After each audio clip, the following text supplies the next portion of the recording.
నల్ల పూసలు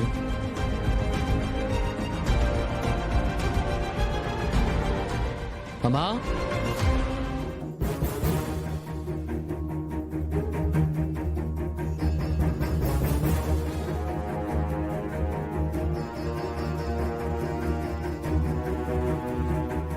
ఏంటి దర్శన్?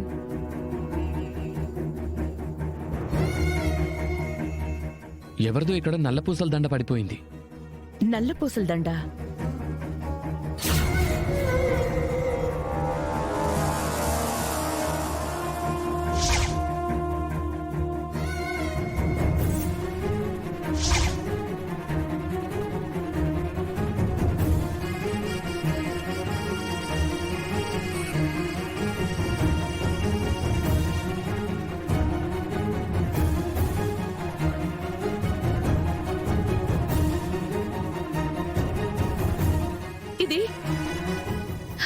ఇది దర్శన్, ఇది మన శరణ్య నల్ల పూసల దండ నాన్నా?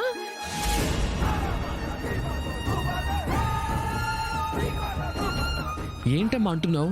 ఇది శరణ్యదెలా అవుతుంది? తనిక్కడ లేనే లేదు కదా. లేదు దర్శన్, నాకెందుకో శరణ్య ఇక్కడెక్కడో ఉందనిపిస్తోంది. ఇది శరణ్యదే నాన్నా? మా ఏంటి నువ్వు? స్లేవైంది నీకు? భోజనాలు చేసేటప్పుడు కూడా వంటలు శరణ్య చేసింది, తను ఇక్కడే ఉంది అంటూ ఏదేదో మాట్లాడావు. మళ్ళీ ఇప్పుడు ఈ నల్ల పూసలు చూస్తూ కూడా అదే మాట్లాడుతున్నావు. ఏంటమ్మా, ఏమైంది నీకు?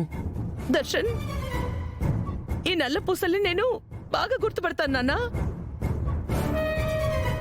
స్పెషల్ గా ఈ డిజైన్ సెలెక్ట్ చేసింది నేనే, ఇష్టంగా తనకిచ్చింది కూడా నేనే. కావచ్చమ్మా, కానీ అది వేరే ఇది వేరే కూడా అయ్యుండొచ్చు కదా.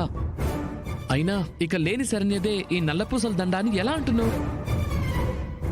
ఇందాకిక్కడికి వచ్చింది ఆ వంటావిడ సీతమ్మ, ఆవిడ మనవరాలు కదా. ఆ అమ్మాయిదే ఇది ఎందుకు కాకూడదు? ఏమో దర్శన్, నేను మాత్రం దీని విషయంలో చాలా బలంగా నమ్ముతున్నాను.